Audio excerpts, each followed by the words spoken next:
Hello বন্ধুরা, আশা করি সবাই ভালো আছে। আজ দেখাবো খুব সহজে মসুর ডাল রান্না করা। তো সবাই পাশে থাকো আর চ্যানেলটিকে লাইক, কমেন্ট, সাবস্ক্রাইব করো। প্রথমে 1 কাপ ডাল একটি পাত্রে রেখে ভালো করে ধুয়ে নিলাম এবং 10 মিনিটের জন্য ভিজিয়ে রাখলাম। ভিজিয়ে রাখলে ডাল সেদ্ধ হতে সময় কম লাগবে।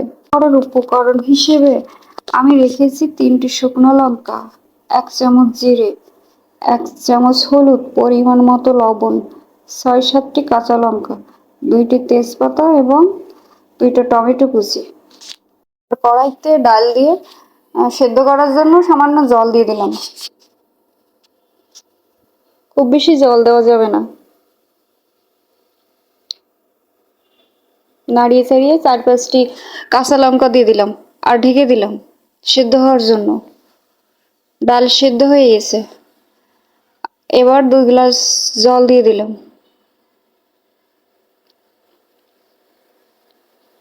1 চামচ হলুদ দিলাম।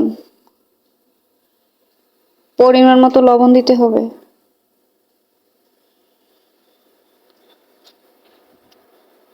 ডাল গাঢ় হয়ে গেছে।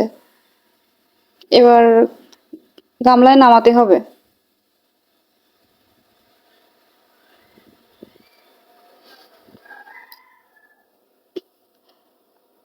এবার কড়াইতে তেল দিয়ে জিরে ফোড়ন দিলাম। 3-4টি শুকনো জল দিলাম।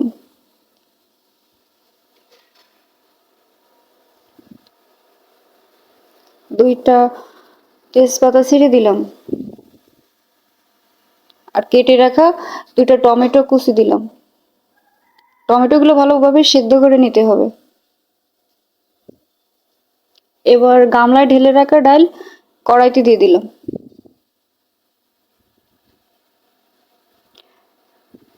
ডাল রান্না প্রায় শেষের দিকে। এবার আমরা গামলায় ঢেলে রাখলাম।